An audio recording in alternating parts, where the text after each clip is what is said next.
Ya, baik ya, hari ini tema kita belajar tentang pengurapan Roh Kudus. Ya, Frankie, Papa senang kamu ikut. Selama ini saudara, pengurapan Roh Kudus, ya, selama ini pengurapan Roh Kudus itu sering disalahgunakan, disalah mengerti, disalah artikan. Saya memberikan dasar dulu, ya, saya berikan dasar dulu. Supaya dengan dasar ini setiap kita itu bisa tahu kalau belajar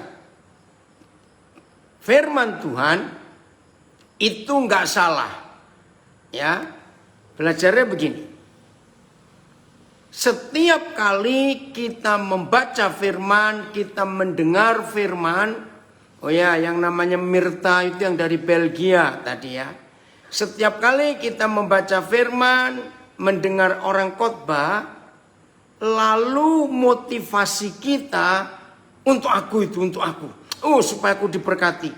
Supaya aku ditolong. Tuhan, aku percaya. Oh, maaf ini. Anjing tetangga ribut.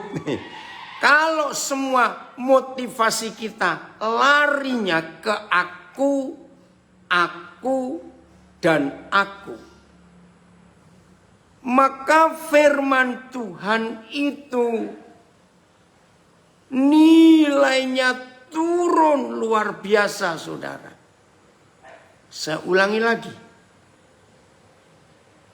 Selama kita belajar firman, mendengar firman, membaca firman, lalu larinya supaya aku diberkati, supaya Tuhan tolong aku, supaya aku sembuh, ya, supaya aku begini. Maka firman Tuhan yang begitu mulia, begitu kudus, begitu luar biasa, nilai itu turun. Termasuk tentang pengurapan. Kalau pengurapan ini motivasi kita supaya aku punya kuasa, sehingga aku nggak dikalahkan oleh si jahat dan dosa. Oh, supaya aku begini, supaya aku begitu. Dapat pengurapan ini. Maka saudara, firman Tuhan yang begitu mulia, begitu tinggi, jadi turun nilainya. Saudara lihat, yang belum tahu lebih baik nggak usah tahu, nggak apa-apa. Tapi yang sudah tahu dan bertanya-tanya, ini jawabannya. Begini, saudara lihat di Indonesia ada 2 akun di Instagram yang sangat jelek. Akun yang pertama, gereja palsu. Itu masih eksis sampai hari ini. Bahkan tadi sore saya ngelihat masih ada berita-berita. Akun yang kedua, Pastor InStyle. Nah, ini sudah berapa waktu ini yang akun Pastor InStyle sudah nggak nongol lagi. Nah, saya sih nggak ada urusan dengan itu. Tapi dari beberapa rekan saudara yang tanya, itu betul atau salah? Jawaban saya bukan betul dan bukan salah. Jawaban saya adalah, kalau motivasi kita membaca firman, belajar firman, dan mendengar khotbah atau firman, ternyata untuk aku dan untuk keluargaku, untuk bisnisku, walaupun kita berkata ini untuk pelayananku, pokoknya ada kata aku dan ku, maka semua kebenaran itu bukan lagi kebenaran, tapi jadi sebuah kesalahan. Karena motivasi kita hanya untuk aku dan aku dan aku. Saudara perhatikan ini. Nah, kalau saudara mau rubah motivasi itu, maka hari ini kita bisa berjalan bersama dengan Tuhan secara luar biasa. Karena selama motivasinya bukan untuk aku diberkati, supaya aku tuh kaya, aku ini sukses, aku ini begini, aku ini begitu.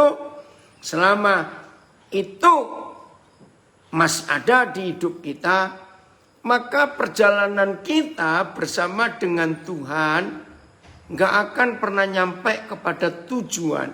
Bahkan selama aku dan ku itu masih menonjol di hidup kita, justru sebenarnya kita tidak akan pernah bisa berjalan bersama dengan Tuhan. Kenapa begitu? Karena arahnya beda. Tuhan dalam perjalanannya tidak mikir tentang dirinya sendiri. Tolong dicatat. Tuhan selama hidupnya, mana dia mikir tentang dirinya sendiri.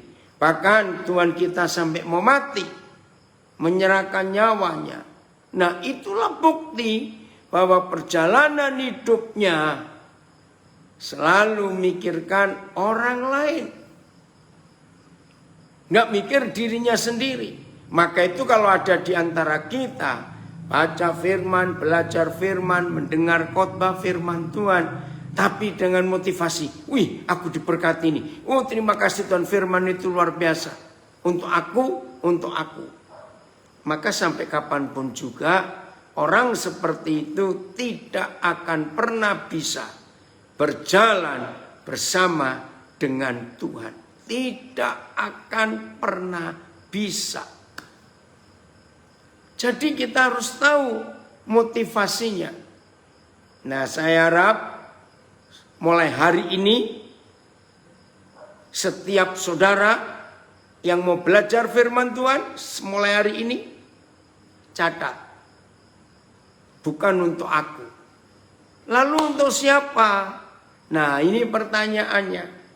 Ingat, apapun juga yang Tuhan kerjakan di hidup kita selalu untuk memuliakan namanya dan untuk menyelamatkan orang lain.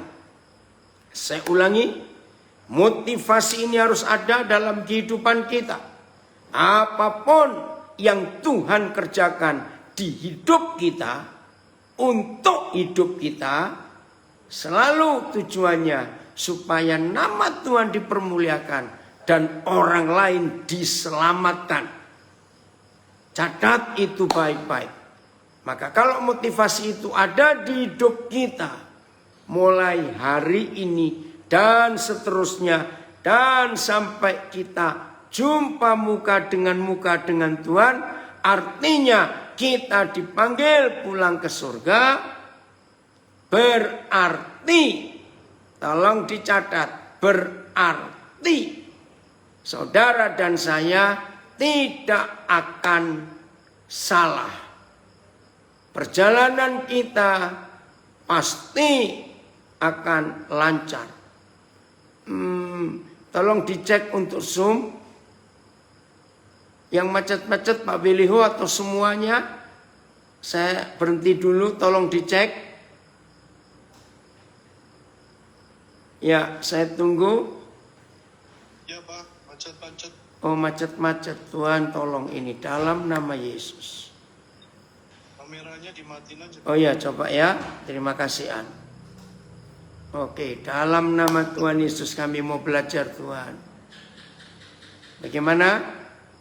Bisa dengar? Saya lanjutkan dulu. Ya.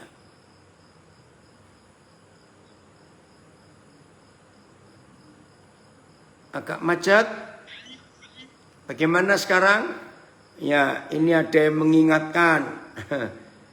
Kalau cuma mau kaya, nggak percaya Tuhan juga bisa kaya. Betul. Seperti yang Papa pernah ngajar. Jadi kaya ada 3 hal. Dapat warisan, kerja keras, dan pelit. Oke, bisa jelas suaranya? Ya, yang di Zoom.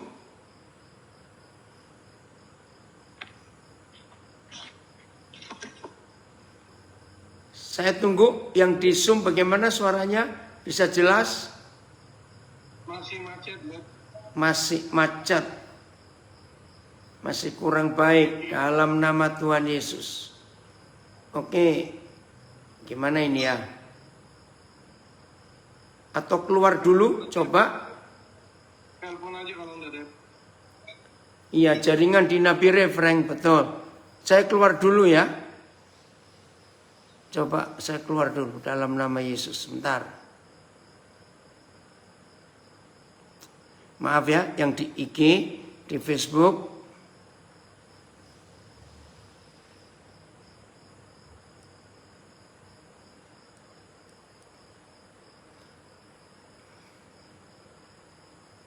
Sabar dulu.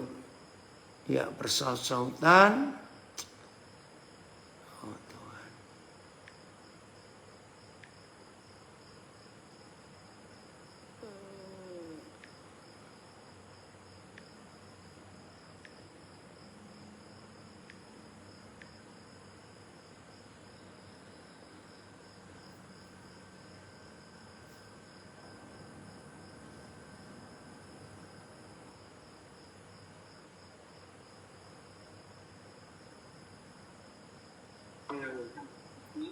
Oke, saya matikan dulu videonya. Bagaimana?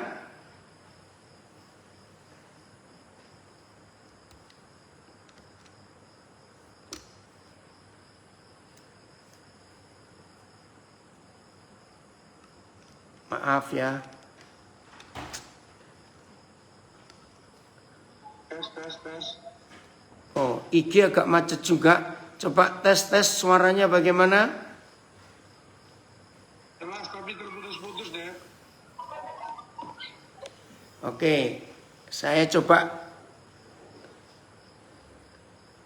1, 2, 1, 2. Bagaimana? Masih putus-putus deh. Masih putus-putus. Jadi bagaimana ini baiknya? Tuhan tolong Tuhan. Bagus. Saya telepon aja deh. Telepon. 3434. Bukan yang 250. Yang 3434 dipakai. Yang 250. Ya. Oke, jadi ini dimatikan ya. Sebentar. Mau dinyalakan dulu on.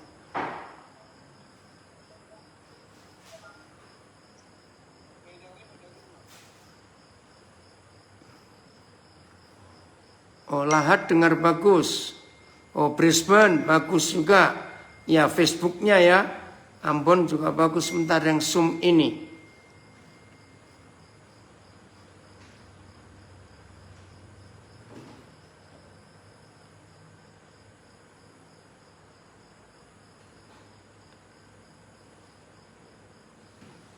Tes 1, 2 bisa dengar jelas? Yang di Zoom coba. Masih, Bi. Mak putus-putus. Iya. Oke, jadi siapa yang telepon ini? 250 udah bisa masuk ya. Hah? 208 11 999 250. 9250 nggak masuk. Nah, ya udah coba Dede telepon kamu dah sebentar. Maaf ini.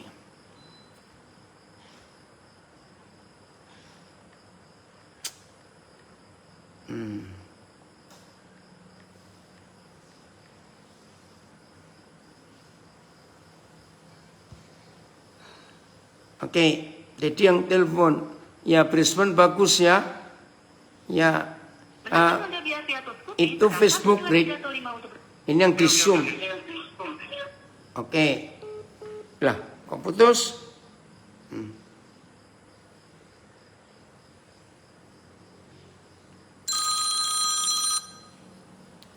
Oke.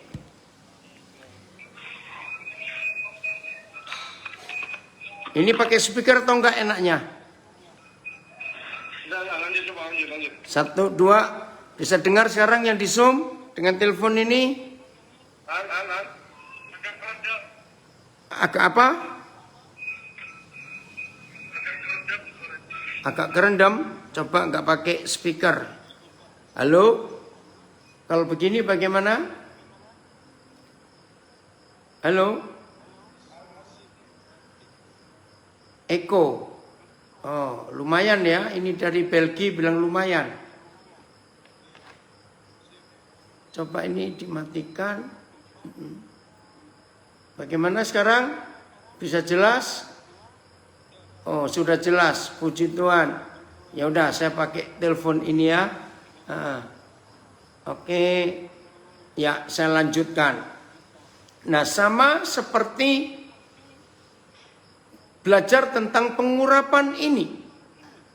Kalau kita belajar tentang pengurapan ini, hanya motivasinya supaya aku punya kuasa. Maaf, bahkan seringkali tanpa disadari orang, aduh nggak siap Erik earphone-nya. Ya, jadi nggak apa-apa lah. Ini anak saya dari Brisbane usul. Nggak siap ini daripada kelamaan ya. Nah, bahkan ada orang yang berkata tentang pengurapan. Oh, kalau aku dapat pengurapan, aku bisa sakti. Maaf saudara. Maka itu jadi rusak. Ya, iya Riki, Papa nggak siap ini untuk headsetnya. Papa nggak tahu ada di mana. Ini berapa anak saya usul untuk pakai headset. Ya, sudah lanjut ya. Nah, maka itu pengurapan jadi, maaf, seperti dukun. Orang merasa punya kuasa karena dapat pengurapan itu. Nah, saya ulangi lagi, dengarkan. Motivasi yang benar, kalau kita mau belajar firman, mengenal firman, kita mengenal Bapa di surga lewat firman-Nya. Maka satu-satunya motivasi yang benar supaya firman yang adalah kebenaran itu benar, yaitu apapun yang kita pelajari dari Alkitab, dari firman Tuhan, itu satu tujuannya supaya Bapa dipermuliakan, nama Yahweh Tuhan, nama Tuhan Yesus dipermuliakan, dan segala sesuatu yang Dia kerjakan untuk kita, di hidup kita, itu tujuannya supaya ada orang diselamatkan. Perhatikan ini. Nah, jadi semua firman, semua pelajaran, semua khotbah yang kita dengar, itu kalau motivasi kita hanya supaya Tuhan dipermuliakan dan ada orang lain diselamatkan. Percayalah saudara, kebenaran itu adalah kebenaran. Nah, hari ini kita belajar tentang pengurapan. Sama. 90 sekian persen, khususnya gereja Pentakosta, gereja karismatik. Kalau belajar tentang pengurapan, itu pasti pikirannya supaya kita bisa, terkenal, bisa hebat. Maaf saudara. Bukan itu tujuannya. Tapi tujuannya adalah dengan pengurapan itu supaya Tuhan dipermuliakan. Dan banyak orang atau ada orang yang diselamatkan. Nah, mari kita lihat. Satu-satunya ayat. Cuma satu. Satu-satunya ayat di perjanjian baru yang menjelaskan pengurapan itu apa? Cuma satu ayat. Mari kita buka 1 Yohanes 2 ayat 27. 1 Yohanes 2 ayat 27. Mari kita perhatikan ini. Sehingga kita tidak akan salah. Jadi yang baru gabung di Facebook dan Instagram, kenapa saya pakai handphone? Karena yang di Zoom ada gangguan. Jadi saya ini sedang bicara lewat telepon dengan Zoom di suara kita. Jadi yang baru gabung di IG dan Facebook, jangan tanya-tanya kenapa ini saya pakai handphone ini. Oke. Lihat ini. 1 Yohanes 2 ayat 27. Sebab di dalam diri kamu tetap ada pengurapan yang telah kamu terima daripadanya. Karena itu tidak perlu kamu diajar oleh orang lain. Tetapi sebagaimana pengurapannya mengajar kamu tentang segala sesuatu dan pengajarannya itu benar, tidak dusta, dan sebagaimana ia dahulu telah mengajar kamu, demikianlah hendaknya kamu tetap tinggal di dalam dia. Saya langsung baca 3 terjemahan yang lain. Ayat. Namun urapan yang sudah kamu terima dari dia tetap tinggal di dalammu, dan kamu tidak memerlukan orang lain untuk mengajarmu. Akan tetapi karena pengurapannya itu mengajari kamu tentang segala sesuatu, dan hal itu adalah benar, bukan dusta, sebagaimana dia telah mengajari kamu, tetaplah tinggal di dalam dia. PIS. Tetapi mengenai kalian sendiri, Kristus. Nah, pengurapan itu adalah Kristus. Tuhan Yesus itu disebut Mesias yang diurapi. Jadi terjemahan dalam bahasa Indonesia sehari-hari menggunakan kata Kristus. Tetapi mengenai kalian sendiri, Kristus telah mencurahkan rohnya padamu. Dan selama rohnya ada padamu, itulah pengurapan itu maksudnya. Tidak perlu ada orang lain mengajar kalian. Sebab rohnya mengajar kalian tentang segala sesuatu. Dan apa yang diajarkannya, apa yang diajarkannya itu benar, bukan dusta. Sebab itu hendaklah kalian taat kepada apa yang diajarkan oleh roh itu. Dan hendaklah kalian tetap hidup bersatu dengan Kristus. Nah, saudara, ini dia. Shirley, udahlah, nggak usah komen dulu tentang pakai Bluetooth segala macam karena ini mendadak. Maaf ya, tolong saudara nggak usah komen. Saya jadi bingung kalau saudara komen. Ya, maksud saudara baik supaya saya bisa enak. Tapi ini mendadak, saya nggak siap. Oke ya, saya lanjutkan dulu. Ya, jadi saudara, dari semua ayat yang kita baca tentang pengurapan ini, tolong dicatat. Saya ulangi lagi. Tolong dicatat. Pengurapan itu adalah pengajaran. Saya ulangi. Pengurapan itu adalah pengajaran. Nah, maafkan saya harus bicara ini dengan tegas. Selama ini orang-orang Pentakosta dan karismatik sangat ngawur dan sangat salah. Karena tiap kali kita mendengar kata pengurapan yang muncul di benak kita, orang itu hebat, bisa merebahkan orang, bisa menjatuhkan orang. Urapannya kuat orang itu, sehingga orang itu mendapat kekuatan untuk menyembuhkan orang sakit. Saudara, bukan begitu. Maaf. Saya percaya cukup banyak saudara yang mendengar pelajaran ini sekarang pasti tersentak dan kaget. Maka itu perhatikan. Baca dari beberapa terjemahan ini. Sungguh luar biasa. Bahwa pengurapan itu adalah pengajaran. Saya ulangi. Pengurapan itu adalah pengajaran. Bukan kuasa-kuasa yang lain. Tolong diubah konsep kita selama ini.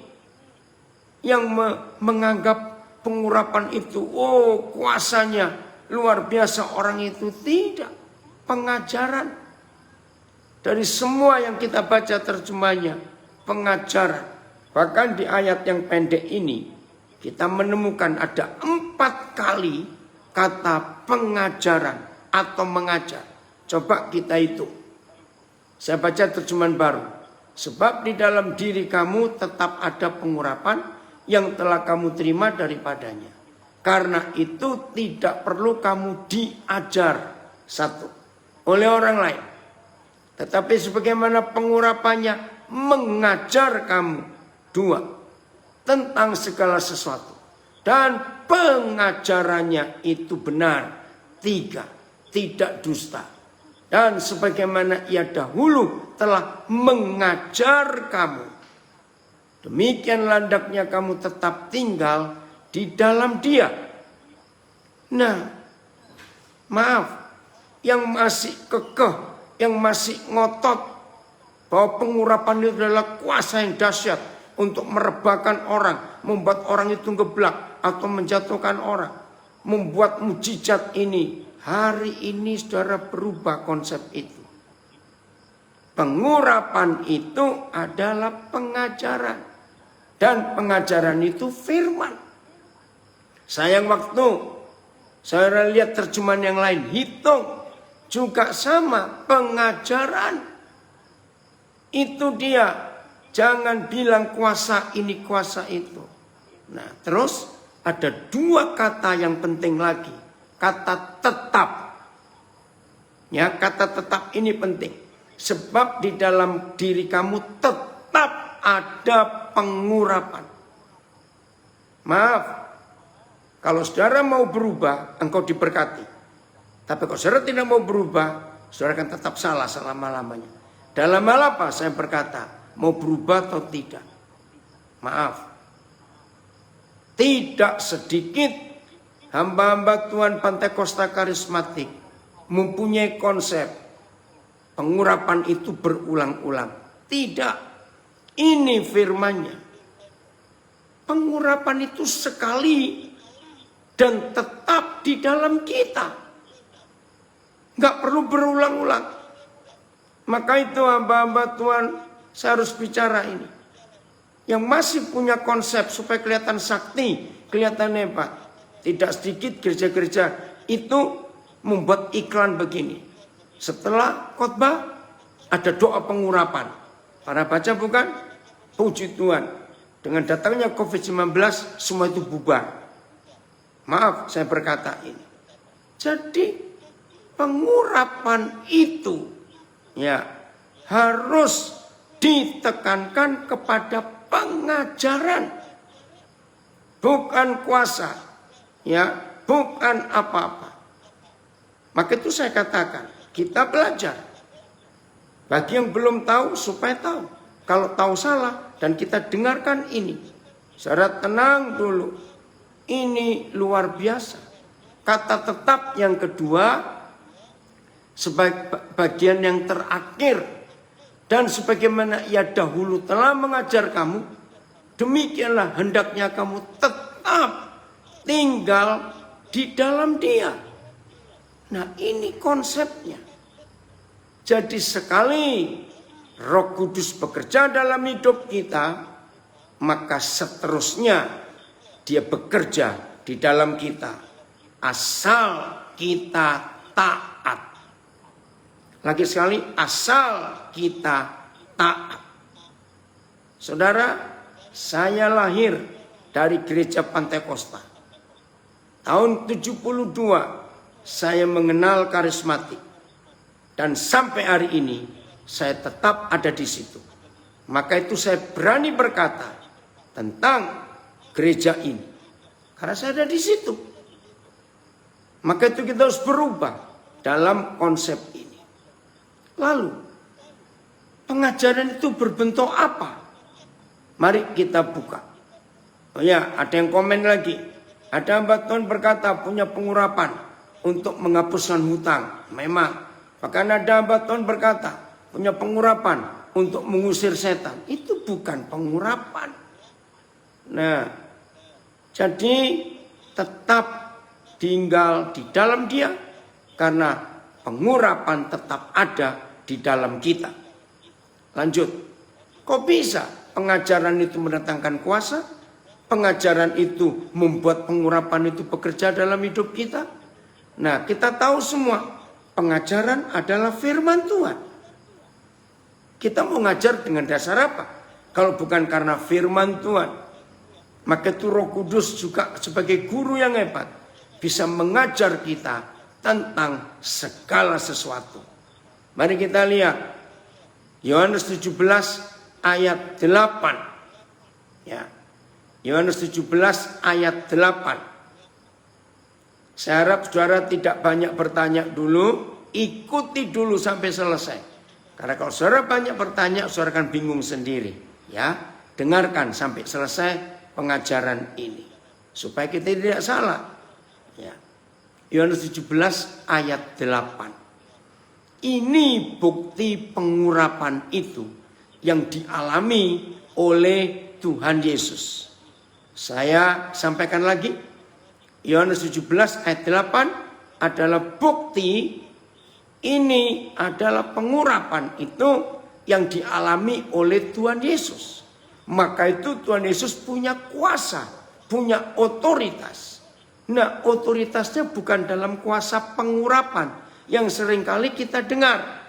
Tapi kuasa, otoritas yang Tuhan Yesus alami. Karena ayat 8 Yohanes 17 ini. Tolong ya, ini di Facebook saya, di IG saya banyak yang bertanya. Dengarkan dulu, saya akan baca supaya saudara percaya. Sebab segala firman yang engkau sampaikan kepadaku, segala firman. Kalau ada segala firman, berarti ada sebagian firman. Betul ya? Saya ulangi. Sebab segala firman yang engkau sampaikan kepadaku, terjemahan ayat, sebab aku telah memberikan kepada mereka firman yang engkau berikan kepadaku. Oke, terjemahan itu. Sudah aku sampaikan, PS, kepada mereka perkataan yang Bapa berikan kepadaku. Sebab firman, karena firman, oke. Saya kembali ke terjemahan baru. Sebab segala firman yang engkau sampaikan kepadaku telah kusampaikan kepada mereka. Dan mereka telah menerimanya. Apa hasilnya?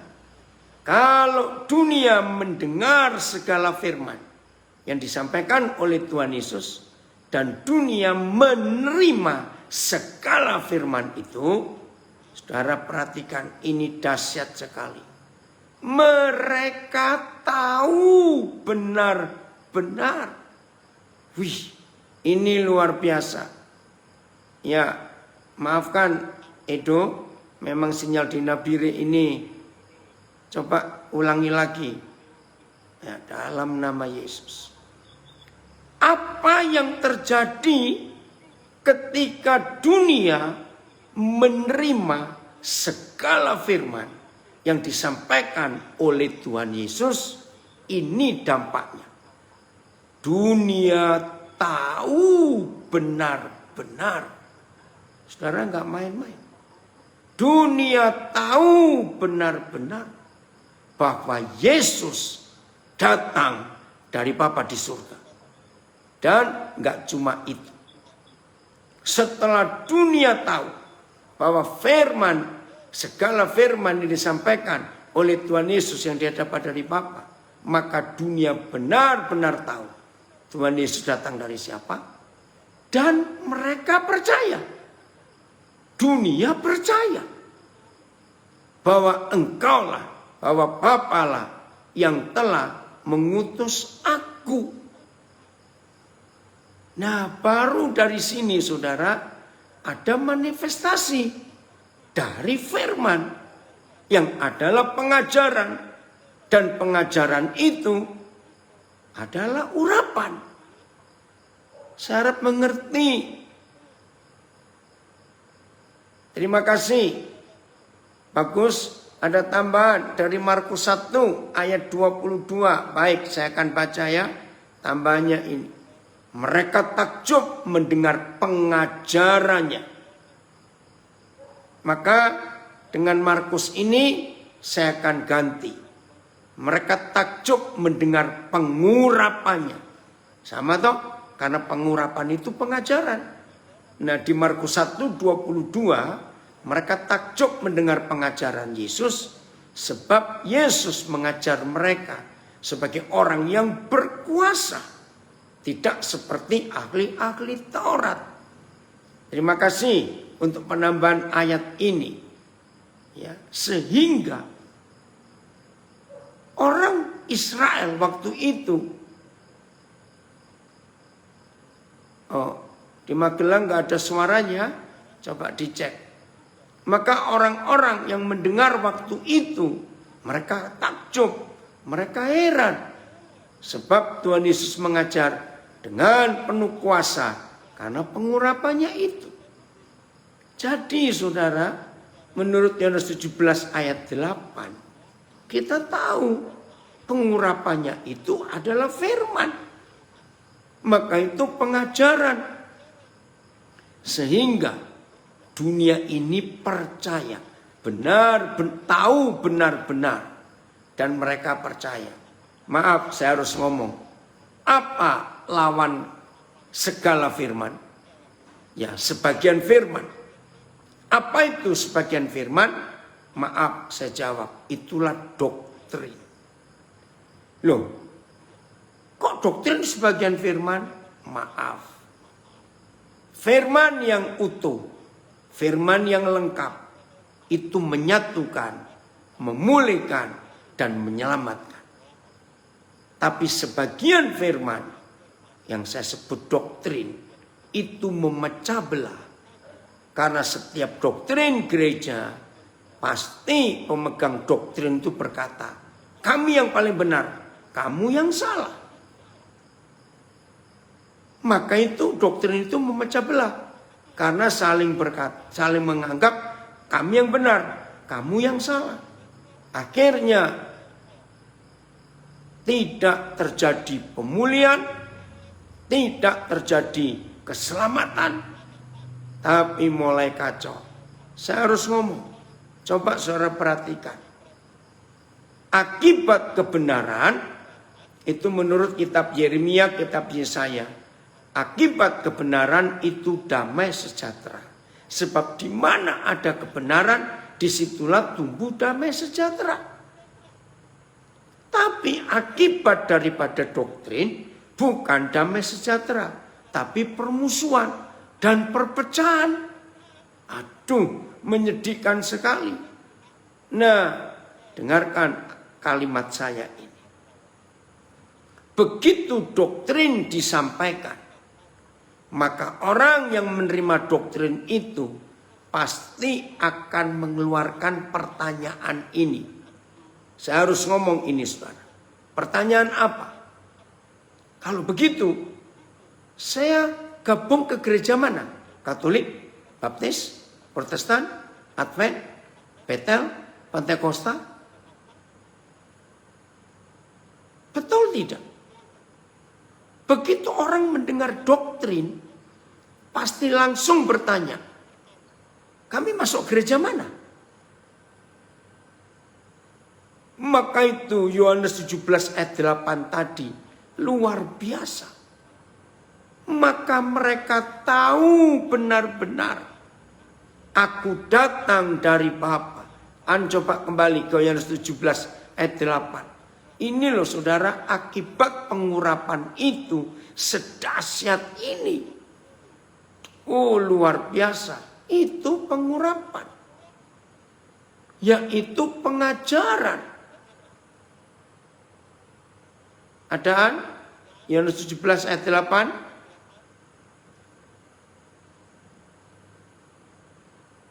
Ya. Mari saudara kita lihat.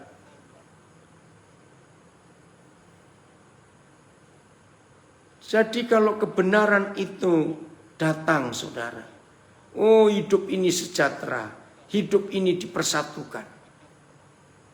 Yohanes 17 ayat 8. Ya. Yohanes 17-an. Ya. Oke.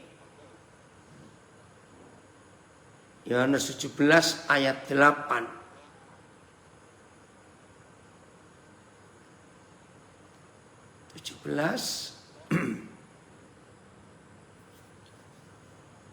Ya maaf ini jaringannya. Tuhan tolong. Ya. Yohanes an.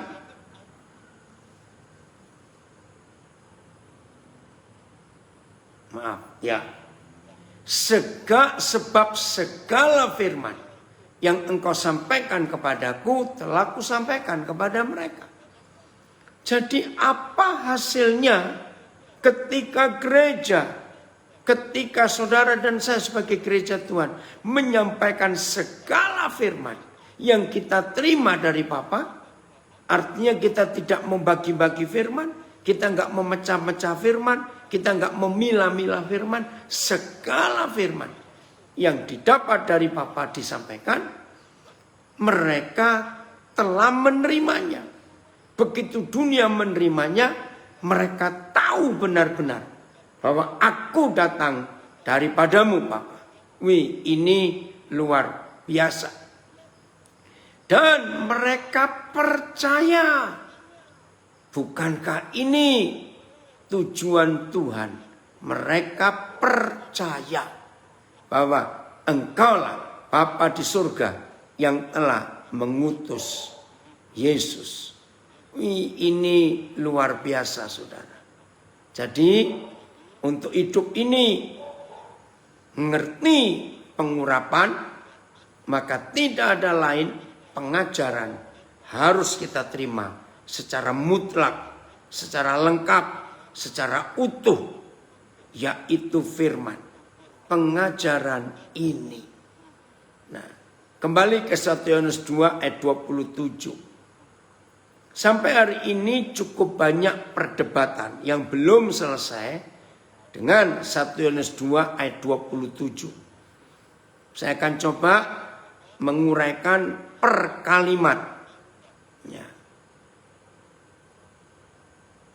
Kalimat yang ini, oke, saya baca lengkap dulu. Sebab di dalam diri kamu tetap ada pengurapan yang telah kamu terima daripadanya. Puji Tuhan. Ya. Karena itu, saudara, kalimat ini yang masih jadi perdebatan sampai hari ini, baik di antara teolog-teolog, baik di dalam gereja, baik di antara semua murid-murid Tuhan Yesus. Karena apa? Kesannya kalau kita tidak mengerti artinya, kita jadi sombong. Lihat ini. Karena itu tidak perlu kamu diajar oleh orang lain. Nah, kan sombong. AYT. Dan kamu tidak memerlukan orang lain untuk mengajarmu. BIS. Ya. Dan selama rohnya ada padamu, tidak perlu ada orang lain mengajar kalian. Aduh, MILT. Dan kamu tidak mempunyai kebutuhan agar seseorang dapat mengajari kamu. Wih, luar biasa. Sebaliknya, saya masih baca MILT. Maaf, ya suaranya gema ya. Oke, saudara bisa pindah aja ke Facebook. Tuhan, ampuni kami. Ini sinyalnya ini. Oke, MILT saya baca lagi. Sebagaimana urapan yang sama. Ya. Oke. Maaf. Ya. Sebagaimana pengurapan. Mana tadi? Oke, sebentar ya. Sebagaimana pengurapan yang sama sedang mengajari kamu tentang segala sesuatu. Dan itu adalah benar. Nah, mari kita bongkar kalimat, saya pakai istilah, yang memusingkan dan membuat kita jadi sombong. Hah? Nggak perlu diajar oleh orang lain. Nah, pelan-pelan ya saudara. Justru ini hebatnya pengurapan itu. Saya harus sampaikan, sampai hari ini masih sedikit. Saya ulangi, sampai detik ini masih sedikit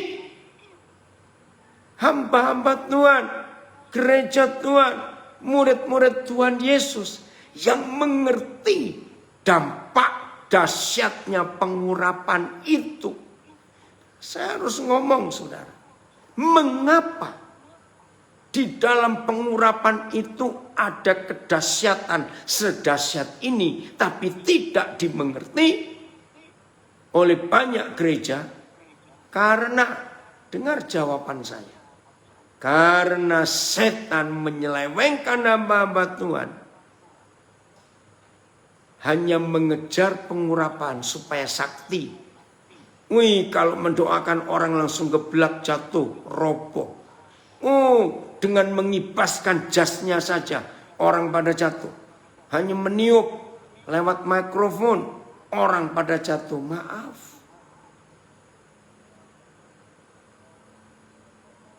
Bukan itu. Bukan itu pengurapannya. Pengurapan itu pengajaran dari kuasa firman. Jangan marah ya saudara, tapi saya harus ngomong. Coba tanya, jangan tersinggung. Coba tanya, temui teman-temanmu, saudara-saudaramu yang sering rebah, yang sering jatuh. Kalau ada hamba-hamba Tuhan yang berkata, hamba Tuhan itu pengurapannya kuat, ya hamba Tuhan itu pengurapannya dahsyat.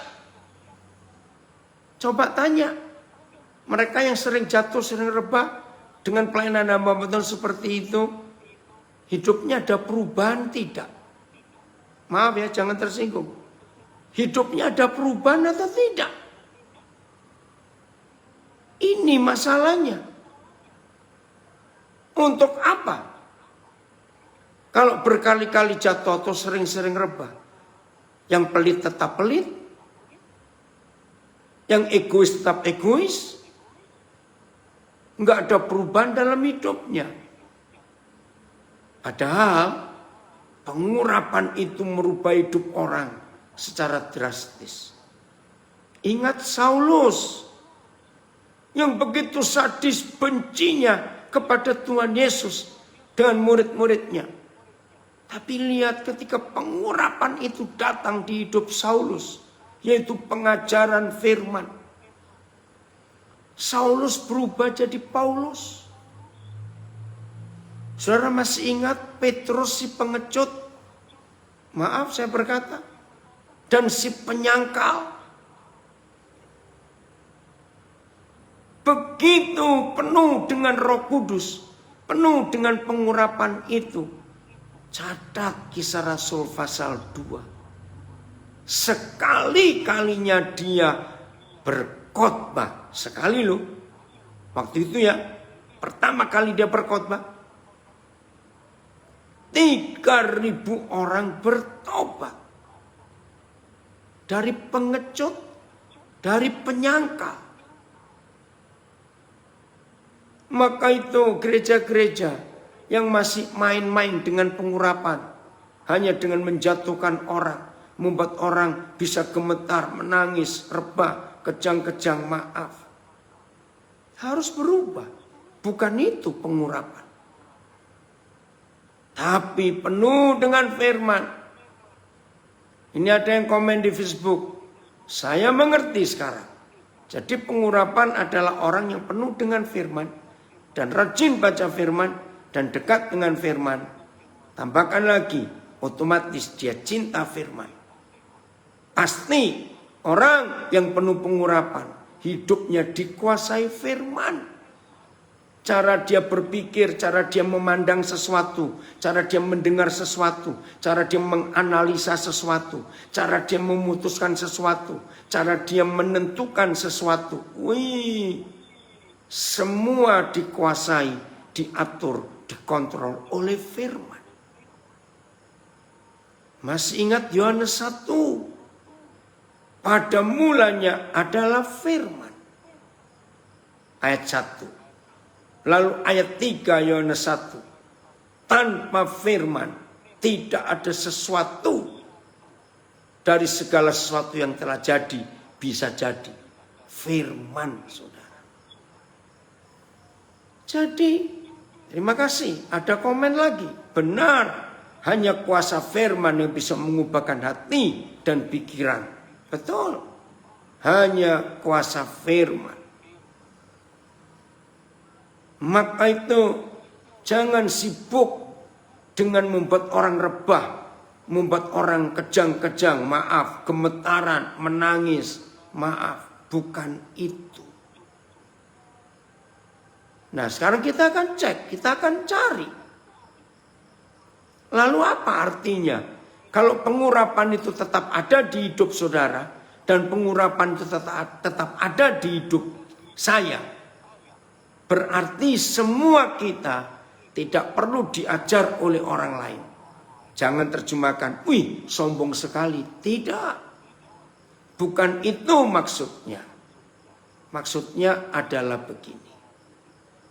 Hanya Roh Kudus, ini nomor 1 ya. Hanya Roh Kudus adalah satu-satunya guru, satu-satunya pengurapan yang mampu mengajar saudara dan saya tentang segala sesuatu. Maka itu kita tidak perlu diajar oleh orang lain. Hanya Roh Kudus. Coba buka, terima kasih. Yohanes 14 ayat 26. Supaya kita semuanya tahu. Yohanes 14 ayat 26. Jadi kita masih pada kalimat yang membingungkan tadi ya. 1 Yohanes 2:27. Bahwa begitu pengurapannya tetap ada di dalam kita, maka kita nggak perlu diajar oleh orang lain. Jangan salah ngerti dulu. Ini maksudnya. Ya, kita melihat pekerjaan Roh Kudus yang luar biasa itu. Oke. Tetapi penghibur, yaitu Roh Kudus yang akan diutus oleh Bapa dalam namaku. Apa tugasnya? Apa fungsinya? Dialah yang akan mengajarkan segala sesuatu kepadamu dan akan mengingatkan kamu akan semua yang telah kukatakan kepadamu. Saya baca terjemahan AYT. Dia akan mengajarkan segala sesuatu kepadamu. Sama terjemahan lama. Ialah akan mengajarkan kepadamu segala perkara itu. PIS. Dialah yang akan mengajar kalian segalanya. MLT. Maaf. Dia akan mengajar kamu segala sesuatu. Selbir. Dialah yang akan mengajarkan segala sesuatu kepadamu. AFB akan mengajarmu segala-galanya. Nah, saudara perhatikan ini. Ini ada yang, ya, the counselor. Betul. Nah, sekarang saya tanya kepada saudara. Kalau ada satu pribadi yang Tuhan Yesus katakan, yang Tuhan Yesus beritahu kepada kita, bahwa Roh Kudus itu adalah satu-satunya pribadi yang mampu mengajarkan kepada gerejanya, kepada murid-muridnya, yang mampu mengajar segala sesuatu. Saya tanya ya, tolong saudara jawab dengan jujur. Masih perlukah kita guru-guru yang lain yang mengajar kita? Maaf, ini cuma pertanyaan, bukan didiskusikan. Saya ulangi lagi. Kalau Tuhan Yesus saja yang pernah berkata bahwa ada satu pribadi yang diutus oleh Bapa dalam nama Yesus, dan pribadi itu adalah sang pengurapan itu, Roh Kudus itu yang mampu mengajar kita tentang segala sesuatu. Masihkah perlu kita diajar oleh guru-guru yang lain? Sudah ada yang jawab di Zoom, tidak perlu. Betul. Ini ada yang masukkan bahasa Jawa. Saya baca. Bahasa Jawanya langsung. Sang Roh Suci mau. Oh, bukan. Oh, kecepatan. Ya kuwi roh sing maringi weruh bab kersane Gusti. Panjenengane bakal nuntun kowe supaya ngerti sakabehing perkara sing dikersakake dening Gusti. Wih, ini kalau bahasa Jawa lebih jelas. Saya terjemahkan, yaitu roh yang memberi kita pengertian tentang semua kehendak Tuhan dan bakal menuntun kita supaya mengerti segala perkara. Nah, itu bahasa Jawanya. Luar biasa. Saya baca lagi supaya yang orang Jawa ngerti. Ya kuwi roh sing maringi weruh bab kersane Gusti, panjenengane bakal nuntun kowe supaya ngerti sakabehing perkara sing dikersake dening Gusti. Hebat sekali. Jadi kita nggak perlu guru-guru yang lain.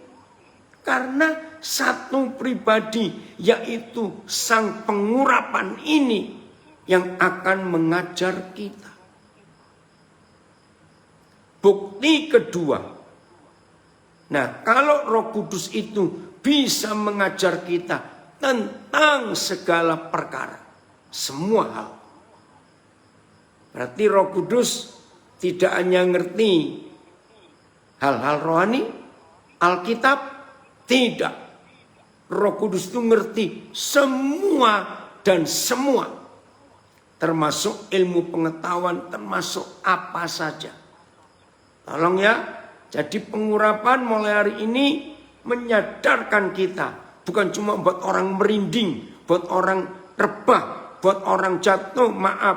Bukan cuma membuat orang bisa gemetar, maaf saudara. Tapi pengajarannya itu, yaitu kuasa firman yang bisa merubah hidup orang. Oke, jadi kita percaya sekarang Roh Kudus itu guru yang tidak hanya mengerti tentang hal-hal rohani, firman Tuhan tidak, tapi segala sesuatu. Nah, hal kedua, masa sih kita nggak perlu diajar oleh orang lain? Nah, dengarkan penjelasan saya dan tolong ini juga pertanyaan, saudara bisa jawab. Pertanyaan saya begini. Inventor. Pernah ngerti kata inventor? Penemu-penemu. Ya, orang pasti menyebut kalau kata inventor pasti Thomas Alva Edison. Betul. Tapi ada banyak penemu. Di Indonesia pun ada beberapa. Ya, saya masih ingat penemu 3G, 3G untuk saluran telepon itu orang Kediri. Namanya Muhammad Saifullah. Dia menemukan itu di Melbourne. Saya lupa tahun 90 berapa. Tapi waktu itu Australia bilang gak mungkin. Nah, saudara, akhirnya dia diterima di Jepang. Nah, di Jepanglah 3G itu pertama dipublikasikan. Ternyata sekarang sudah 5G, 5G. Sudah masuk lagi yang sudah 6G. Nggak tahu sampai kapan. Itu salah satu. Nah, kalau saudara pernah dengar nama Sehat Sutarja. Itu orang Jakarta. Tapi warga negara Amerika. Dia penemu chip. Orang pertama di dunia yang menemukan chip. Dan dengan penemuan chip itu, maka komputer nggak segede-gede gajah. Jadi kecil, jadi lebih praktis. Itu orang Indonesia. Banyak lagi. Nah, tolong jawab pertanyaan saya. Para penemu. Ya, para penemu. Oke, saya sebut satu. Saudara pernah dengar pesawat Fokker? Ya, itu orang Belanda. Tapi dia itu kelahiran Blitar. Papa mamanya adalah orang Belanda karena pernah tugas di Blitar.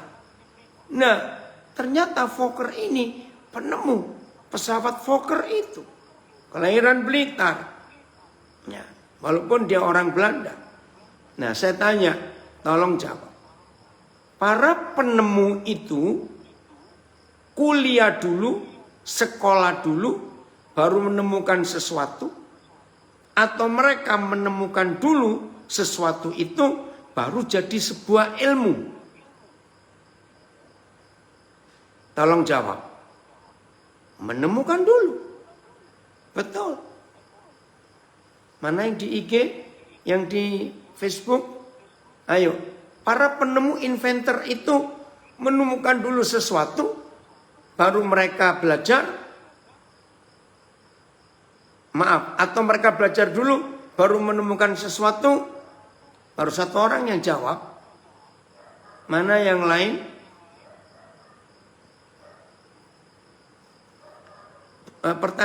Kristo pertanyaannya, belajar dulu atau baru menemukan sesuatu, atau menemukan sesuatu dulu baru ada ilmunya?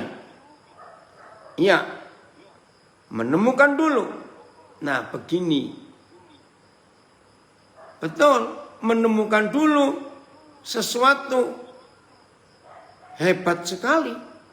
Jadi mereka itu tidak belajar dari siapa-siapa, tapi mereka diberitahu Roh Kudus, walaupun mereka bukan murid Tuhan Yesus, karena Roh Kudus itu bekerja untuk semuanya. Nah, ada yang jawab belajar dulu. Tidak, ini di Facebook. Coba renungkan. Mereka itu belajar dari Roh Kudus, baru menemukan sesuatu. Setelah mereka temukan teori-teori itu atau penemuan itu, baru mereka penemuannya jadi ilmu yang dipelajari orang. Nah, di Facebook ada dua yang jawab belajar dulu. Bukan. Mereka menemukan sesuatu baru jadi ilmu. Contoh paling gampang. Kita yang pernah belajar fisika, ya, belajar dulu namanya ilmu alam, ya. Pasti kita pernah mengenal nama Archimedes. Dia menemukan dulu suatu penemuannya. Maka jadi ilmu yang dipelajari banyak orang sampai hari ini. Nah, berarti mereka menggenapi enggak? 1 Yohanes 2 ayat 27. Mereka itu tidak perlu belajar dari siapapun juga. Wah, itu luar biasa. Mereka tidak perlu belajar dari siapapun juga. Karena mereka penemu pertama. Baru mereka, ilmu mereka, penemuan mereka jadi ilmu yang dipelajari oleh manusia sampai hari ini.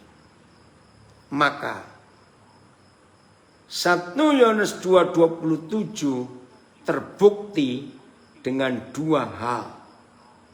Satu, Roh Kudus itu guru yang hebat. Itulah pengurapan. Yang mana kita nggak perlu diajar oleh orang lain. Bukan berarti kita nggak boleh belajar dari lain, boleh. Contoh sampai hari ini saya sering dan masih terus belajar. Baik dari buku-buku yang saya baca. Baik dari rekan-rekan, dari anak-anak saya terus belajar. Jadi nggak boleh sombong, tapi tetap di atas semuanya itu induknya, intinya yang paling atas tetap dari Roh Kudus. Yang kedua, bukti para penemu. Mereka tidak belajar dulu baru menemukan sesuatu, tapi menemukan dulu sesuatu dari Roh Kudus, idenya muncul, maka Tuhan memberikan hikmat, keluarlah sebuah teori. Dan itu luar biasa. Saudara, kalau saudara klik, ya, cari data dari perusahaan penerbangan Airbus, memang selama pandemik ini semua jadi kacau. Nah, kalau saudara membuka websitenya Airbus, perusahaan penerbangan gabungan Amerika dengan Perancis itu, saudara kan kagum. Di website perusahaan itu ada satu-satunya nama orang Indonesia yang memiliki 4 hak paten penemuannya atas namanya sendiri. Orang itu namanya Iwan Pangalila, kelahiran Surabaya. Dan ayah kandungnya namanya diabadikan jadi pusat pendidikan angkatan laut di Bumi Moro di Surabaya. Nama Kolonel Pangalila itu. Nah, saya kenal baik dengan dia. Dia menemukan sesuatu yang membuat perusahaan Airbus kagum. Ada orang Indonesia. Nah, itu penemu, dia belajar dari siapa? Roh Kudus yang memberikan dia hikmat itu. Hebat sekali. Maka itu saudara, sejak saya diberi mengerti secara jelas 1 Yohanes 2 ayat 27. Ya, maaf saya harus ngomong ini. Maka sejak hari itu sampai hari ini saya melihat Alkitab itu tidak bisa lagi 100% hanya untuk hal-hal rohani. Tidak bisa lagi. Maka itu bagi beberapa saudara yang baru kenal saya, cara saya ngajar. Kenapa beda? Ya karena Roh Kudus itu pengurapan yang mengurapi saya untuk mengajar. Dan pengajarannya adalah benar, tidak dusta. Saya ulangi lagi, sejak Roh Kudus menyadarkan saya hebatnya 1 Yohanes 2:27, maka sejak hari itu kira-kira akhir tahun 70-an saudara, sampai hari ini. Saya kalau melihat Alkitab nggak bisa lagi 100% rohani, tidak bisa. Langsung pengurapan itu membukakan saya hal-hal yang luar biasa. Bukan tinggal di Alabama, ya. Iwan Pangalila, ya, tinggal di Alabama di Amerika. Oke, saya ingin kembali ke 1 Yohanes 2:27. Mari kita melihat ini untuk lebih memantapkan kita betapa kita penting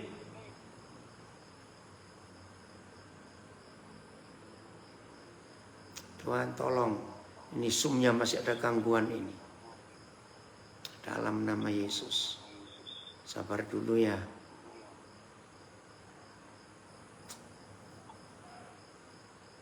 Oke. Sebab di dalam diri kamu tetap ada pengurapan yang telah kamu terima daripadanya.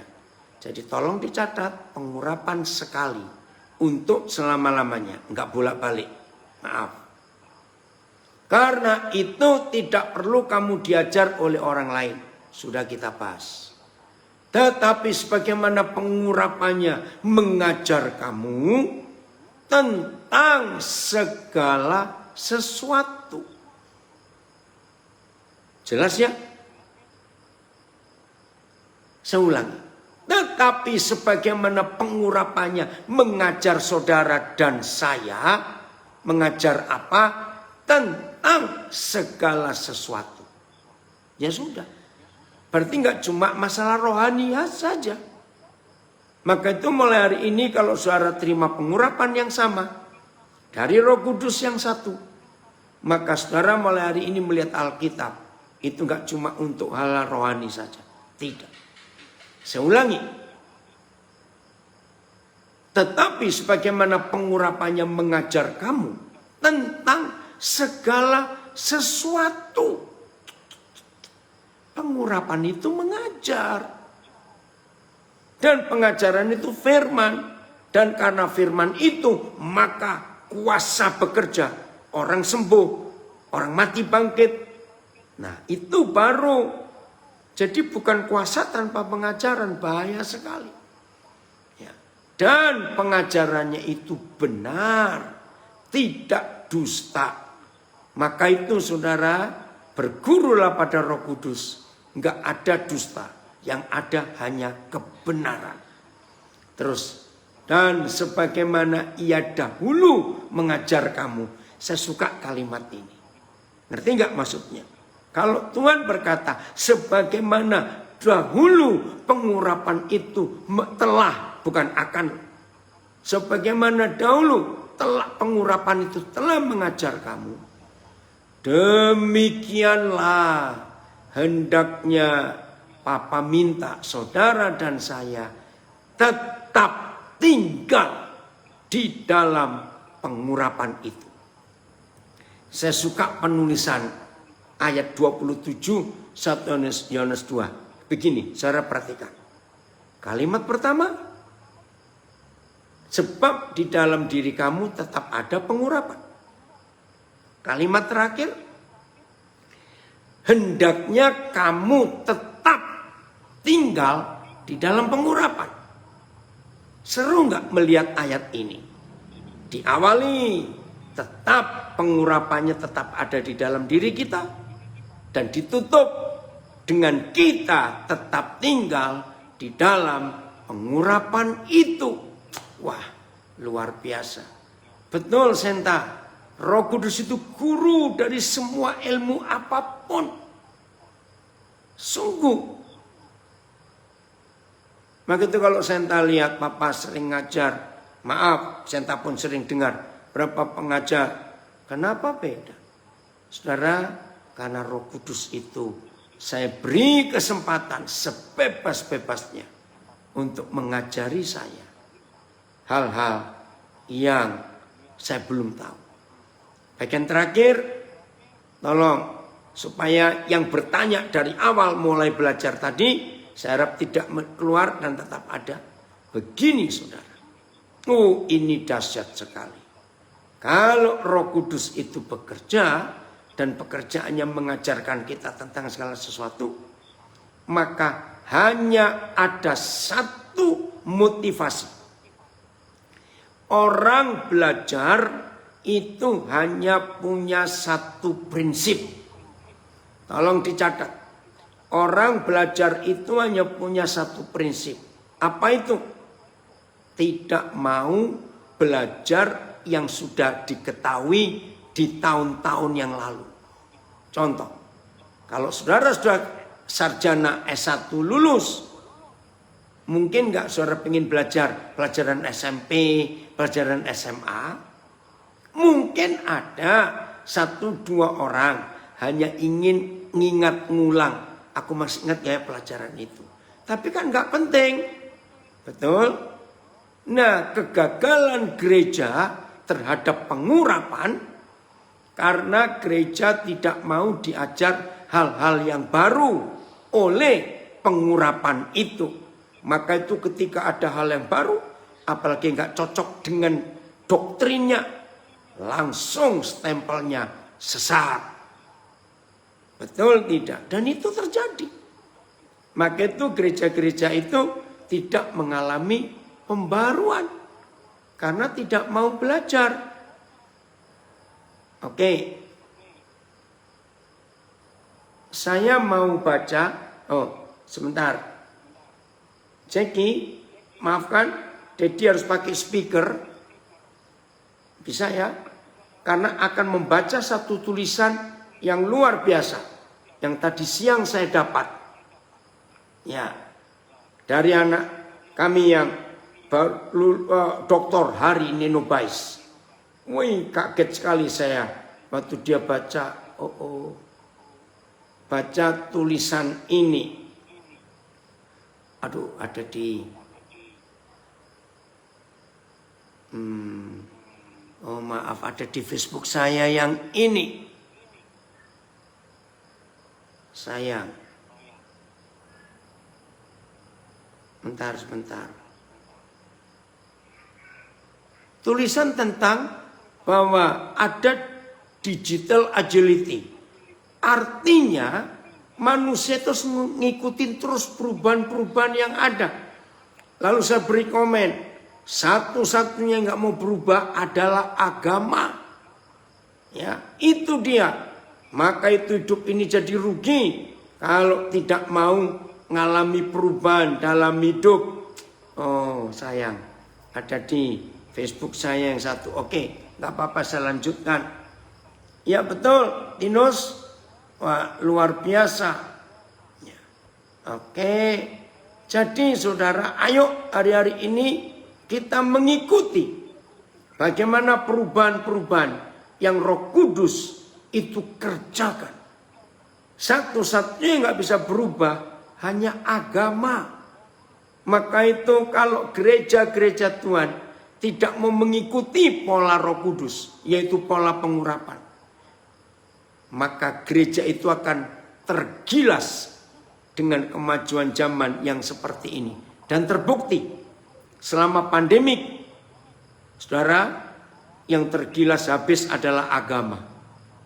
Semua agama di dunia termasuk Kristen, Katolik mengalami perubahan yang mengerikan karena tata cara ibadah, liturgi, ritual berubah semua. Nah, itulah kuasa Roh Kudus yang luar biasa.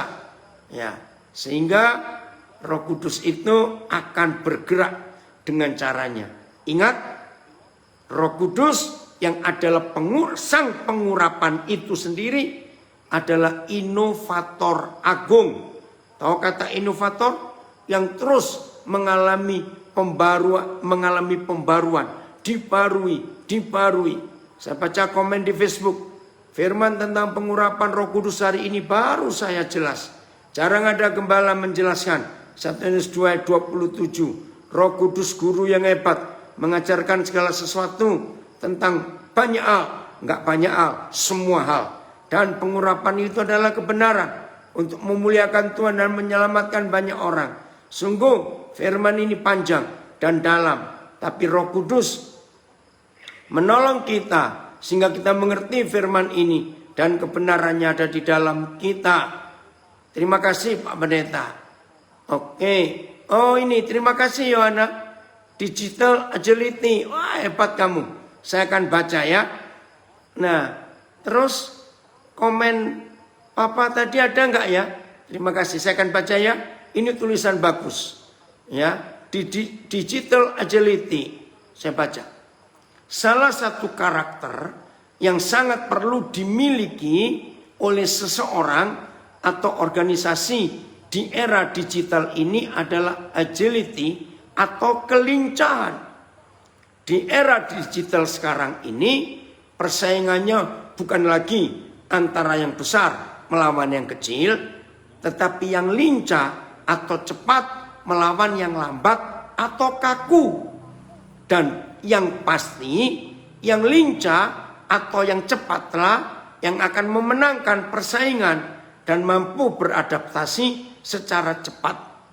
Kelincahan dapat diartikan kapasitas untuk terus-menerus bertransformasi dan bereksperimen yang pada gilirannya akan menghasilkan inisiatif-inisiatif individu dan pembelajaran.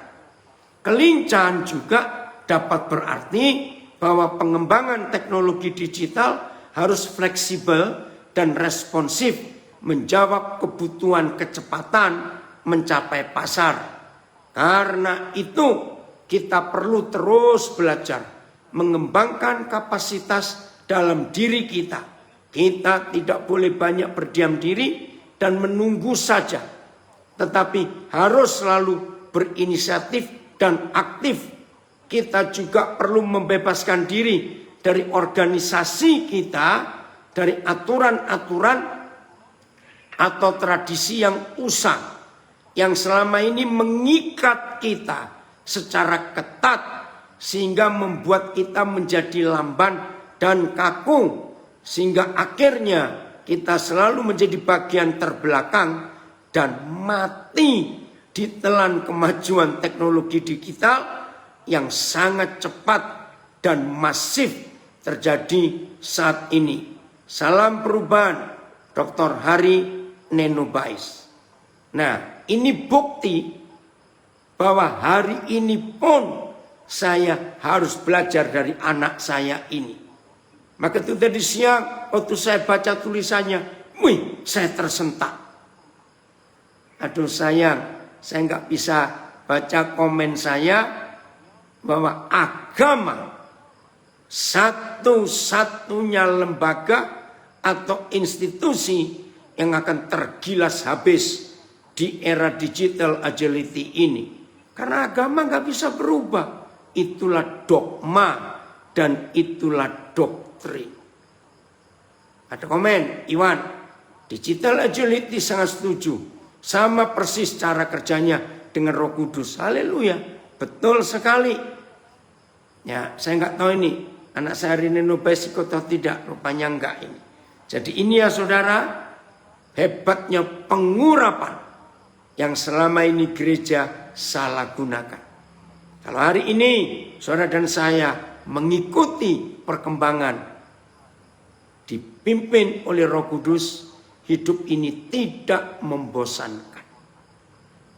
Puji Tuhan, ambillah keputusan untuk belajar mau diatur, dipimpin oleh Roh Kudus mulai hari ini. Maka hidup kita akan ditransformasi setiap hari, setiap saat. Puji Tuhan, Tuhan memberkati kita semua. Jangan berangus Roh Kudus, jangan batasi Roh Kudus, jangan kotakkan pengurapan. Izinkan dia bekerja semau-maunya. Puji Tuhan, betul Santa, Roh Kudus itu up to date, selalu baru setiap saat. Oke. Kita harus mengikuti perubahan ini. Baik, Tuhan Yesus memberkati kita semuanya.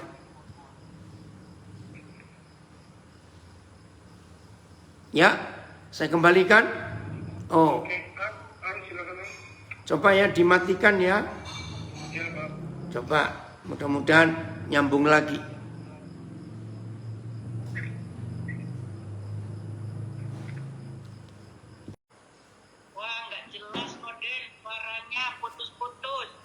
Aduh ya Jack, berarti telepon lagi Jack. Tapi kode jawab kita nggak dengar. Ya.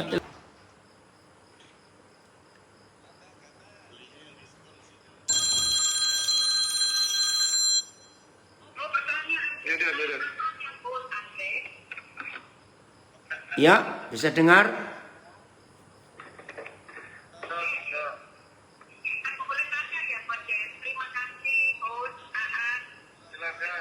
Belum dijawab, sudah jawab sendiri.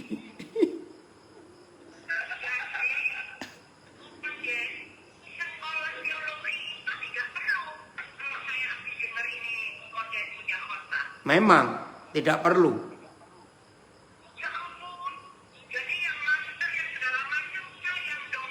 Ya, jadi buka restoran aja.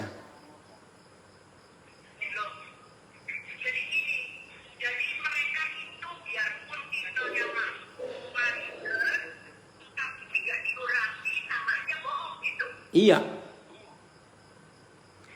Jangan kenceng ngomongnya supaya punya gelar teologi nggak marah.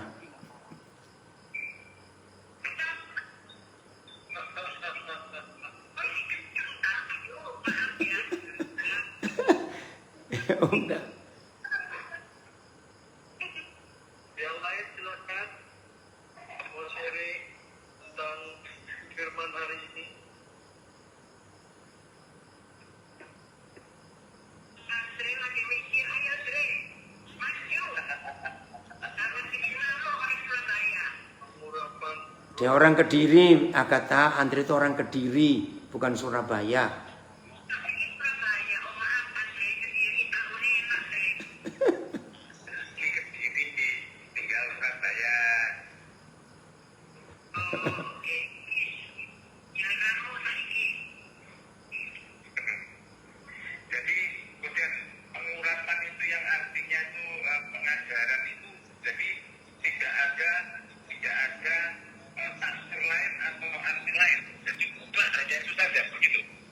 Iya, loh ya memang itu ayatnya. Jadi pengurapan itu adalah pengajaran bentuknya.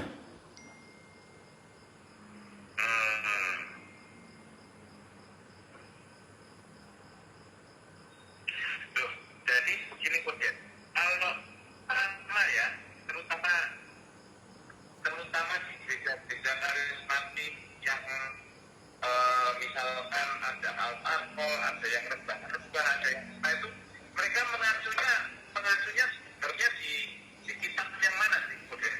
Nggak ada. Makanya itu. Kita tulis. Nggak ada itu Andre, nggak tertulis di Alkitab. Tapi ada yang memakai satu-satunya peristiwa waktu Tuhan Yesus di Getsemani itu loh. Masih ingat? Ketika orang-orang tanya, mana dia? Mana? Terus Yesus jawab, inilah aku. Dan begitu bilang inilah aku, Alkitab menulis rebalah orang-orang itu. Ada yang ingat gak itu di Injil mana ya? Yang Tuhan Yesus di Getsemani mau ditangkap. Nah, Mister Andre, gak usah ngurus yang rebah-rebah. Pokoknya kita mau belajar pengajaran firman Tuhan aja hari ini. Betul. Setuju. Ya, Tapi masih bingung karena aku lihat YouTube kan waktu sebelum kenal konten nih. Itu ada pendeta ribuan orang. Terus dia gini, ayo sekarang kita mau terima urapan Roh Kudus. Terus dia gini sama tangannya, gitu. Itu orang-orang bukan dia itu, yang hanya satu dua. Ratusan pada rebah semua lah. Itu apa ya? ya, begitulah. Sudahlah. Itu jadi Corbusier juga bisa seperti itu. Beberapa orang nggak sama seperti Kayak gini kelakuin terus ya Koden sebelum kenal Koden. Kenal Tuhan, kok kenal koden A. Iya, oke. Kenal Tuhan. Loh, dari dulu kecil aku udah kenal Tuhan loh. Sampai Tony, Marian, Yusuf, apa ini? Ya. Oke, ya. Aku dulu, aku belum selesai. Jadi Koden itu apa itu? Ya, itulah cara-cara gereja. Kita tidak bisa bahas lah. Itu memang menyedihkan sekali. Tambah banyak jemaatnya Koden. Itu bingung kan? Ya, tapi selama pandemik puji Tuhan tutup semua. Haleluya. Oh, oke. Thank you. Ya, Koden. Shalom. Mau tanya, Pi? ya. Ingat tuh kok mau tanya? Enggak, saya cuma mau ini. Waktu pas saya masih SMA, ikut Jamboree Pelajar di Tawangmangu yang 2000 siswa itu kan juga pernah rebah semua itu kok, Den. Ya, tapi kan nggak dibuat-buat. Iya, Nggak ada yang nyuruh. enggak ada. Makanya, ya beda. Kalau Roh Kudus bekerja ya biar dengan caranya. Ya.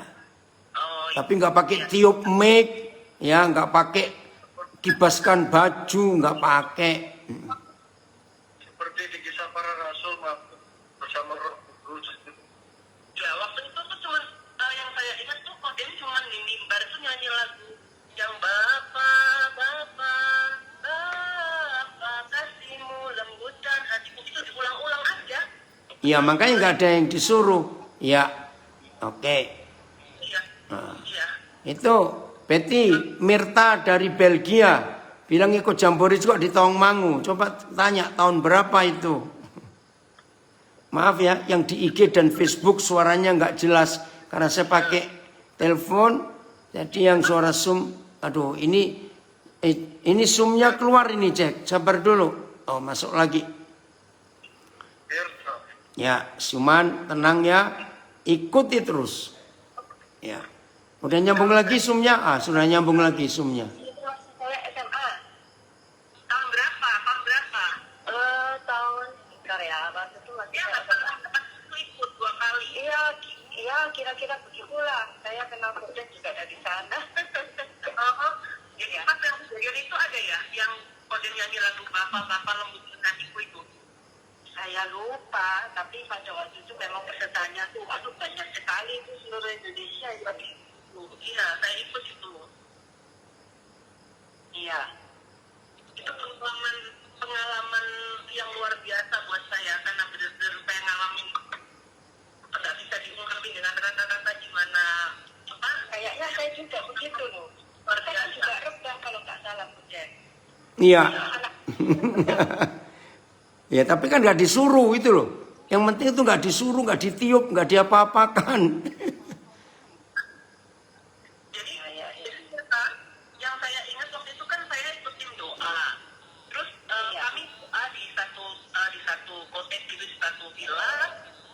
Lalu setelah selesai di dalam doa itu ada benar-benar baru ngalamin sekali itu setiap ketika doa itu bisa jadi seperti yang pengalaman gereja mula-mula itu. Jadi ada yang bernubuat, ada yang berbicara, ada yang mengartikan bahasa roh gitu. Benar-benar seperti itu. Lalu kesimpulannya pokoknya akan ada lawatan besar nanti di ibadah sama gitu. Nah, waktu saya sampai ke kamar, teman di kamar bilang tadi Kodin pesen katanya. Abis ini kalian semua balik ke kamar, jangan ada yang main-main atau kemana-mana hiburan. Istirahat karena akan ada lawatan besar nanti malam gitu. Jadi loh kok sama gitu pesan terus lewat Kodin dalam di mimbar di aula besar itu 2.000 orang dengar, dan pesan Roh Kudus lewat penglihatan dan pembuatan waktu doa berdoa di villa itu kok sama. Dan malam itu saya berdiri di belakang, saya lihat Kodin menyanyikan lagu itu berulang-ulang, tidak ada khotbah, tidak ada teriakan apa-apa, tidak ada disuruh ini itu, cuma nyanyi itu kok. Dan hampir 2.000 siswa itu semuanya lepas. Itu benar-benar pengalaman kami yang luar biasa buat saya. Oke. Bung Roland, tadi mau bertanya silakan. Frankie juga ikut gabut belajar, Frankie. Yang dari Lahap. Selamat malam. Tadi mau tanya, tapi udah bagus belum nih? Bisa dengar?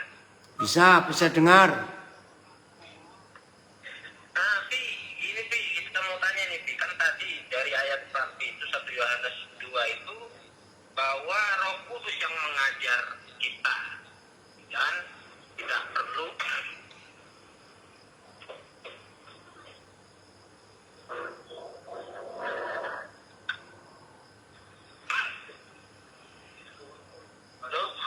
kembali lagi nih Mas Alim, dengar ya tadi Brother Ahad. Ya, terus lanjut.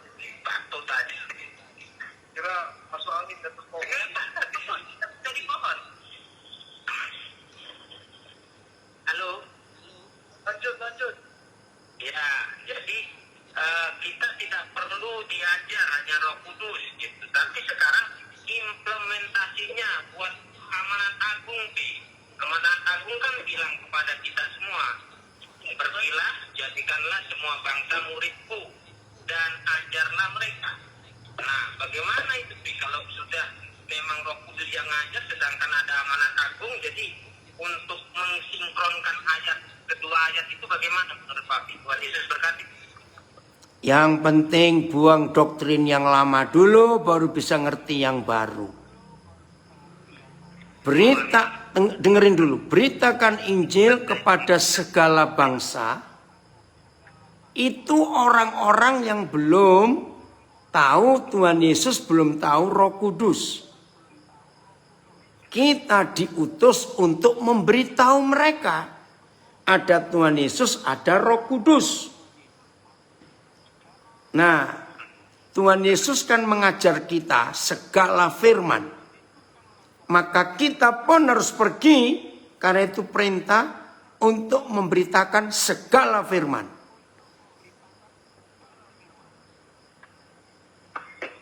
Jelas nggak Roland? Jadi harus mengajar kita. Loh iya toh, kan Papi juga sampai hari ini masih mengajar kepada orang-orang yang belum mengerti. Nah, seperti malam ini kita pun belajar. Tapi maksudnya ayo masing-masing kita setelah dipenuhi Roh Kudus, hiduplah di dalam urapan itu, tetap di dalam kamu, pengurapan itu yang mengajar kita. Oh iya. Jelas ya? Oke. Mantap. Oke, uangnya bagaimana yang tua? Berdoa minta Roh Kudus yang tua. Gimana yang tua? Ya, tadi kan Kodin bilang Oh ya, yang lama. Ah, betul. Jadi kan kita sebagai manusia mungkin belum bisa atau nggak bisa. Jadi kalau kita minta Roh Kudus akan buang, akan Gini, bukan buang. Contoh ya, kalau kita punya gelas, di bawahnya gelas itu ada endapan kopi sudah kering.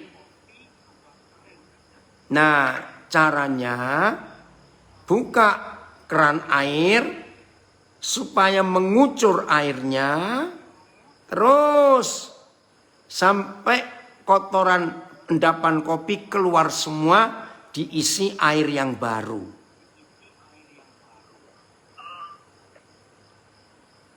Jelas nggak Agatha? Ya, sama-sama.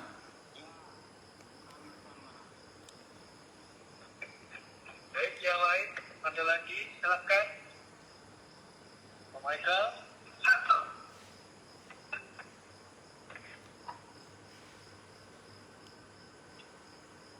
Filipus atau Onesimus, Sophie atau Pak Asya, ada pertanyaan Pak?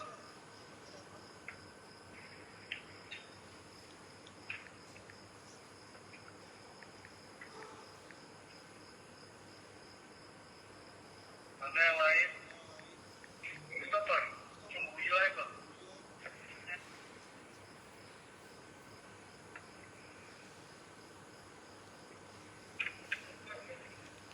Sophie, buka mic kali. Buka. Oke. Ya, Ancoa.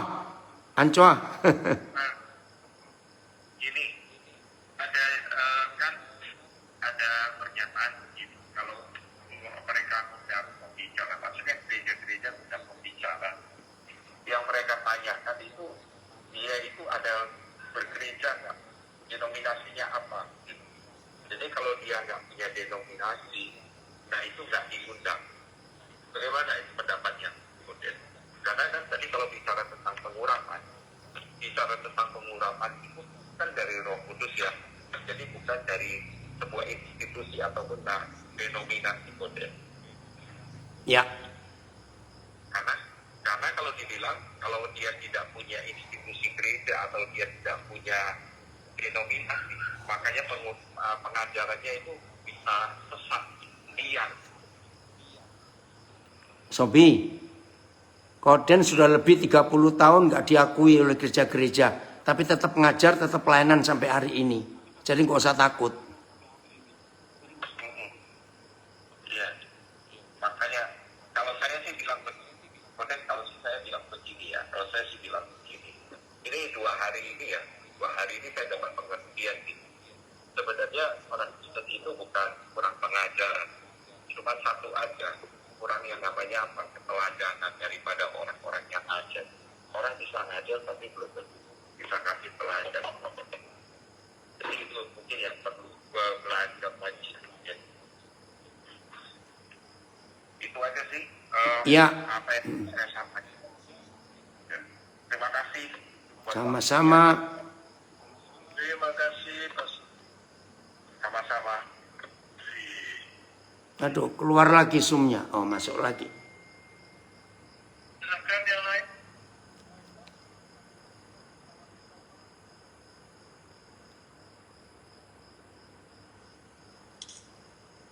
Ya, kalau ini kayaknya yang lalu sempat Bapak Daniel sempat ngajar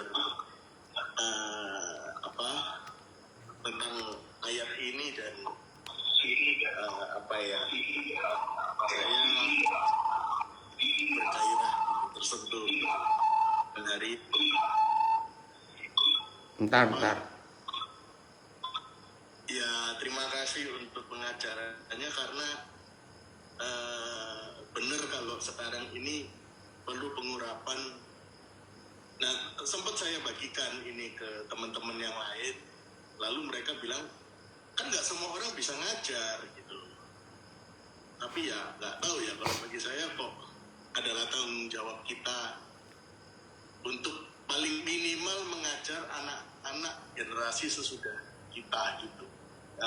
Karena kalau seperti ponakan-ponakan saya itu, kalau bukan kita yang ngajar ya siapa lagi. Dan hari-hari ini saya ngelihat makin banyak anak-anak muda yang nggak tahu aturan dan nggak pernah diajar, jadi perlu diajar. Tapi hari ini kok nggak tahu, saya ngerasa ini ya Bapak Daniel ya, pengajaran ini adalah pengajaran yang bagus untuk jadi jembatan antara gereja-gereja yang tidak yang mengutamakan manifestasi kayak bahasa roh, kayak reba-leba dan sebagainya itu dengan gereja-gereja lain yang nggak mengutamakan yang begitu-begitu gitu. Ini kayak jembatan yang bagus gitu, kayaknya gitu. Gimana gitu Pak? Ya betul. Udahlah, pokoknya kita belajar taat pada pimpinan Roh Kudus. Ya, kita harus mengajar anak-anak di sekitar kita, rekan kita, saudara kita, ponakan-ponakan, teman-teman. Jadi berkat untuk mereka.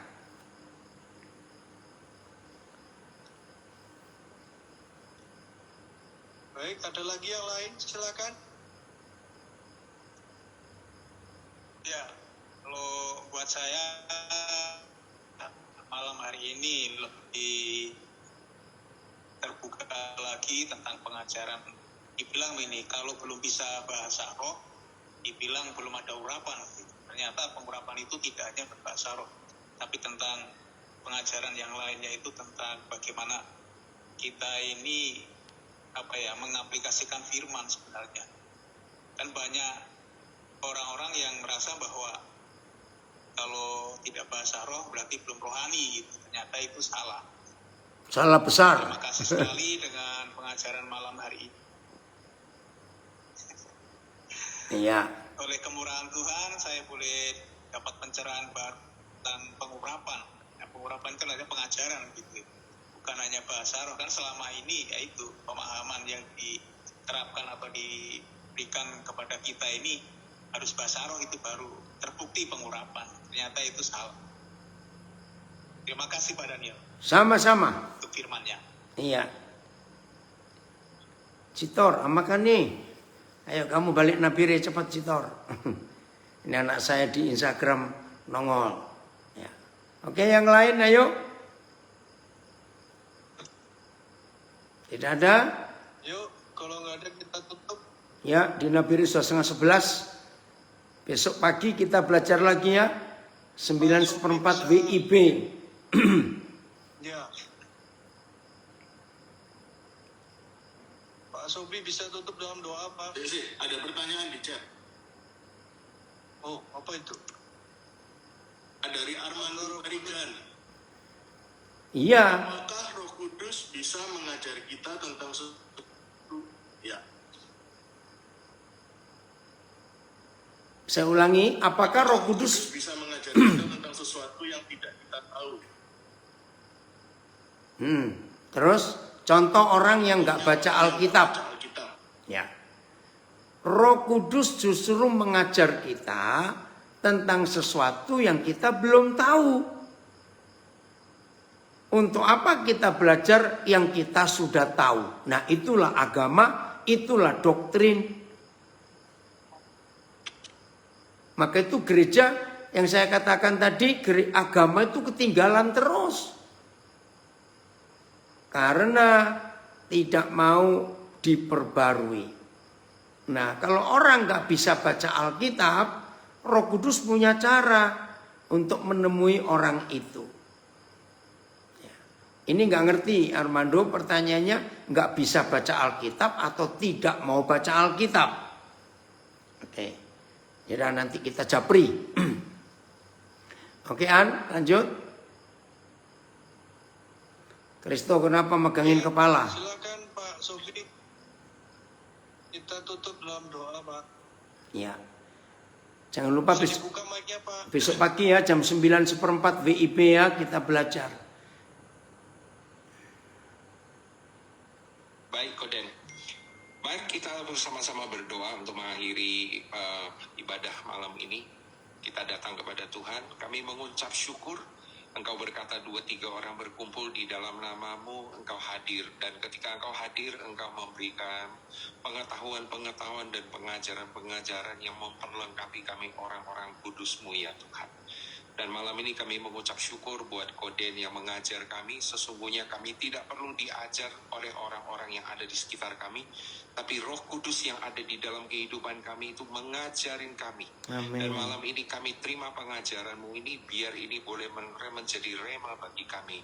Boleh menjadi sesuatu yang baru di dalam kehidupan kami, sehingga kami bukan menjadi orang yang bingung, tapi kami menjadi orang yang berhikmat. Dikarenakan Roh-Mu yang mengajarin kami, dan Roh-Mu itu yang memberikan kami kuasa untuk melakukan setiap perkara yang dikehendaki Bapa di dalam kehidupan kami. Terima kasih buat kebenaran firman-Mu malam ini. Kami berdoa buat ibadah besok pagi, biar Engkau juga yang terus mengajarin kami melalui hamba-Mu Koden ya Tuhan. Mari Engkau memberikan waktu istirahat bagi Koden supaya dia boleh menyampaikan apa yang menjadi kehendak-Mu. Terima kasih, kami mengucap syukur buat malam ini. Hanya di dalam nama Tuhan Yesus kami berdoa dan mengucapkan syukur. Mari kita percaya, kita katakan Amin. Amin. Amin. Puji Tuhan. Ya. Puji Tuhan semua. Sampai ketemu. Sampai jumpa. Ya. Tuhan berkati semua yang di Facebook, yang di IG. Sampai ketemu. Ya, sama-sama. Ya.